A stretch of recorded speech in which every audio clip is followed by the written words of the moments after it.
Right ఇక మరో breaking news చూస్తున్నాం. కింగ్ ఫిషర్ బియర్ లో చెత్త వచ్చింది. అవును, మీరు విన్నది కరెక్టే. ఈ ఘటన జగిత్యాల జిల్లాలో జరిగింది. జగిత్యాలకి చెందిన తారక్ అనే యువకుడు స్థానిక RRR వైన్స్ లో బీర్ బాటిల్ ను కొనుగోలు చేశాడు.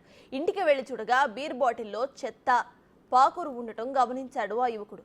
దీంతో షాక్ అయిన యువకుడు వైన్ షాప్ సిబ్బందిని ప్రశ్నించాడు. కానీ తమకేం తెలియదనే సమాధానం వచ్చింది.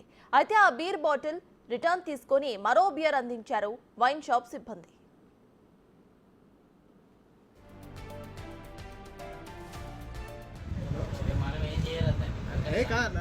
కానీ ఇలా అపరిశుభ్రంగా ఉన్న బియర్ తాగి ప్రాణాలకు ఏమైనా అయితే బాధ్యులు ఎవరని వినియోగదారులు ప్రశ్నిస్తున్నారు.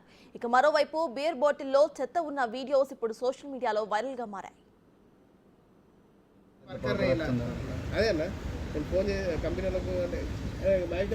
వేరే ఏమైనా అట్లనే ఉన్నాయా? మంచిగా